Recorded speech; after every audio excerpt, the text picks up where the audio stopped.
What's going on, everyone? Welcome back to the channel. Scott here.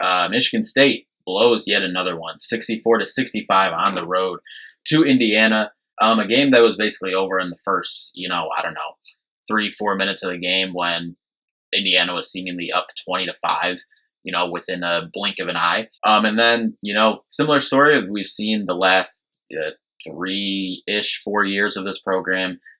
Michigan State fought back right before halftime. Went on a nice, I think it was like 8-0 run before halftime, extended that to cut it to 5 at halftime, and then extended that run into the second half, and even outscored Indiana again in the second half by 4, and still end up losing by 1. For the first 15 minutes of the game, Michigan State was absolutely getting ran out of the gym, and then for the next, 20 minutes, Michigan State looked like the complete better team, and then the last 5 minutes of the game just could not get anything to go. I guess first things first, just address the thing that, we keep talking about. And I guess this is just another example of another game that the center or 4 spot has cost us. And I've kind of changed my tune on this a little bit, and I'll talk about that here before we get out of here. But Xavier Booker, we got Xavier Booker, another start. And, so we were happy about that. But once again, only 7 minutes, all in the first half, and only took one shot, a 3-pointer.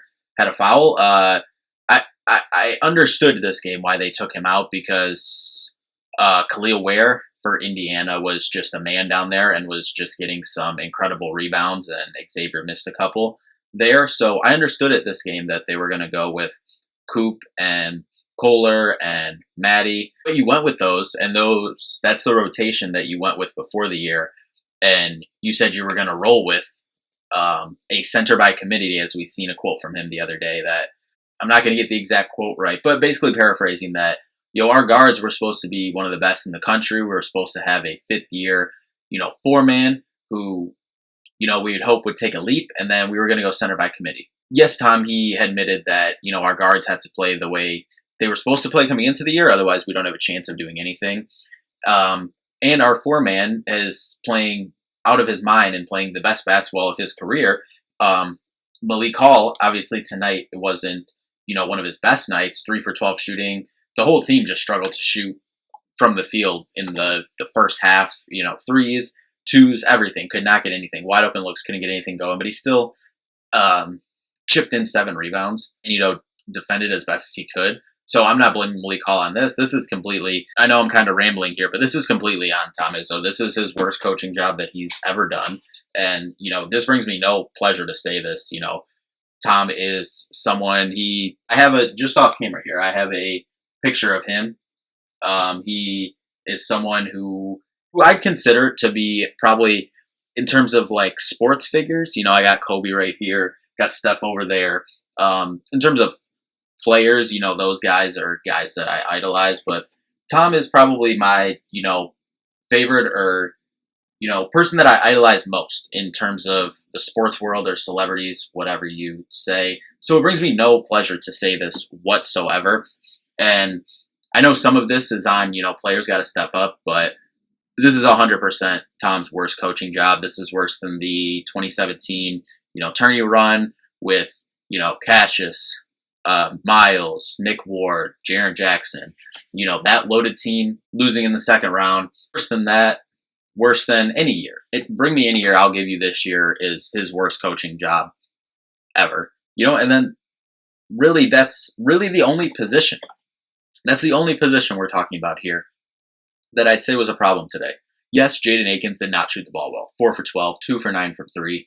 But the 2 threes he did hit came at good times or timely times. However, that sounds horrible. Like I said, I'm just rambling right now, but they came at good times. He also rebounded the ball well, 5 rebounds, 3 steals. He was playing very hard. He did turn the ball over 4 times in Jaden Akins, but he scored 10 points, which is the most points he scored in a little bit. And I thought the stuff that he was doing off the ball and on defense is the best we've seen Jaden Akins look in quite a while.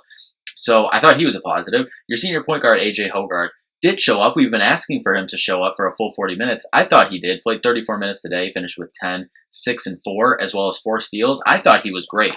the whole game, 2 for 3 from 3, 4 for 9 from the field. Missed a couple of bunnies, but the whole team was missing bunnies. Only turned the ball over once. That was great. And then Tyson Walker, as we said, this team can go as far as Tyson wants to take them, but we see even the handful of games he's scored 30 points in his game. That's why I was getting nervous when he hit 30 points, because it seems like every game, I think besides one that he scored 30 points in his Michigan State career, we've ended up losing.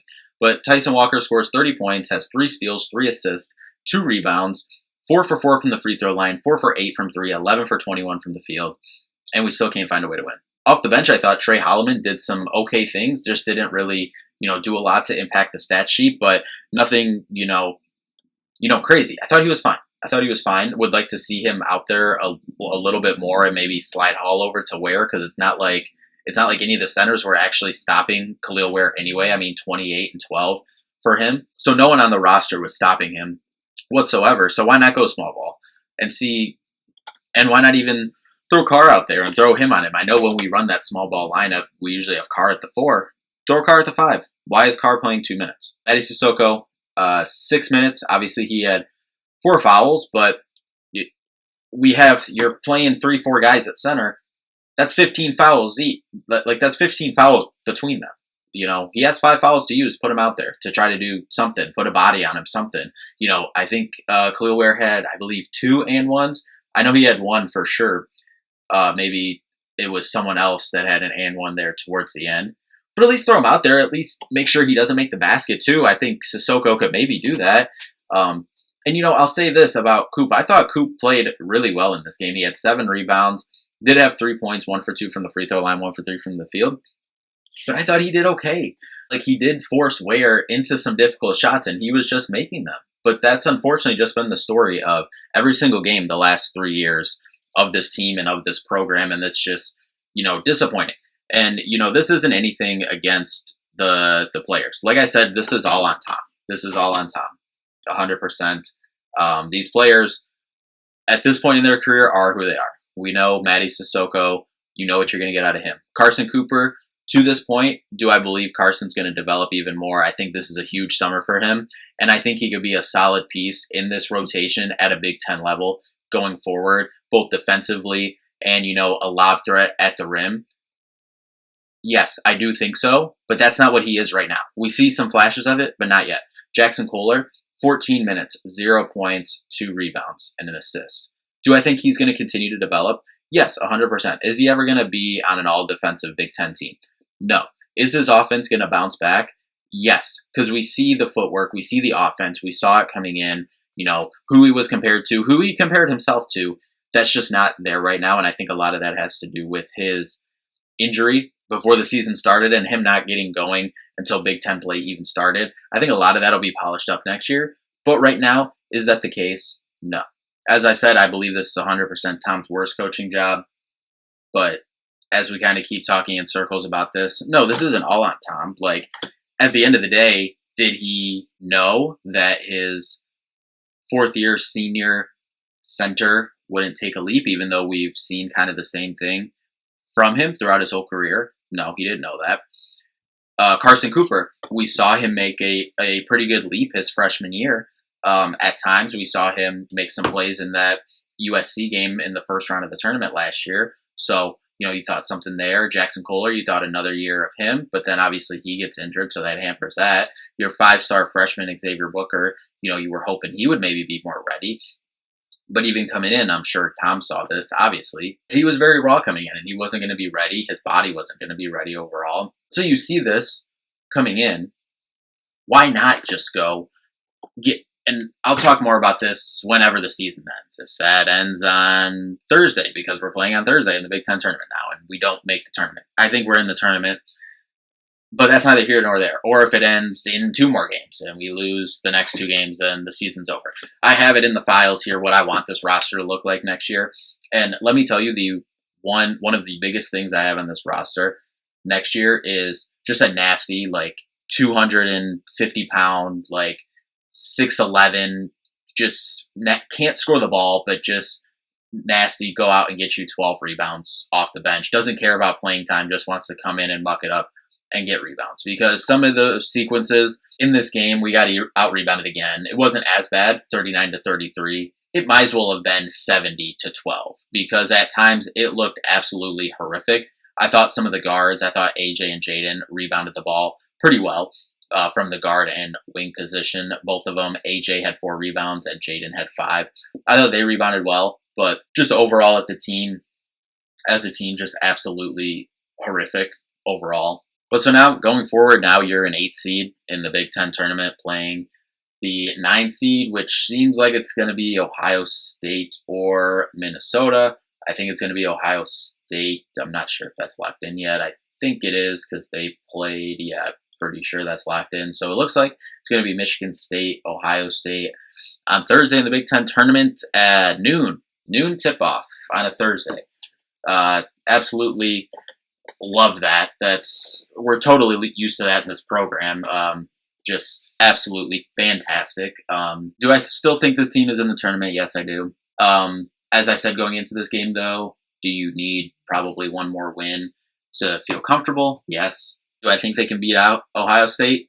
Maybe. I don't know. Ohio State just won again today, I think it was, or yesterday. When did they play? They played earlier today. 73-51 against Rutgers. Yeah. And they've also won 4 in a row. Started with that buzzer beater in the Breslin. Interim coach Jake Diebler is 5-1 since taking over, including beating number 2 Purdue, and beating Michigan State on that buzzer beater in the Breslin Center. So yeah, just and a rematch of last year's tournament when the team decided to not show up after backing into a double bye in the Big Ten tournament, and Ohio State came into the game and just pantsed you. But yeah, just vibes are completely high over here. But that's going to do it. Obviously, just another frustrating one. There were some positives in this game. You like how the team, bounced back. But, you couple that with not being able to start the game. Well, again, just, gifting Indiana basically 15 points out of the gate and having to climb back from that. That's why I think that's where the game was lost. But thought the team, played good defensively. On the wings, obviously not down low, but on the wings at times I thought they played really well. I thought, the shot making by Tyson was obviously incredible. I thought Jaden had some nice moments as well, hitting some, timely buckets and, crashing the board, getting some rebounds. I thought that was big. Thought AJ was starting to drink well for the team. Malik wasn't shooting the ball well, but I thought he did some other things for the team that, kept Michigan State afloat for this whole game. But at the end of the day, it finishes the regular season 18-13, 10-10 in the conference, another 500 regular season conference record for Michigan State. Something we're not used to now. Something's got to change this offseason. But first up, the Big Ten tournament. I'll say it again. We'll be back to preview this later this week.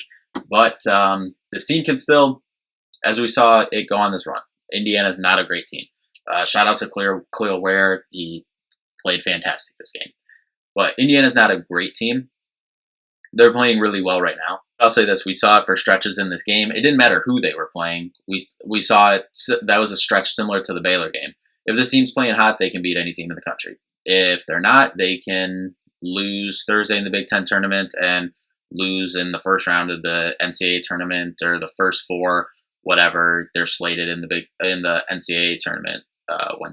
When or if they get in there. I'm assuming they're in. But the team still has a run in them. Will they get it out? I don't know, as we keep saying, but we'll be back to talk about it later this week. But thank you all so much for watching. Tough one tonight, but see y'all in the next one. Peace out and go green.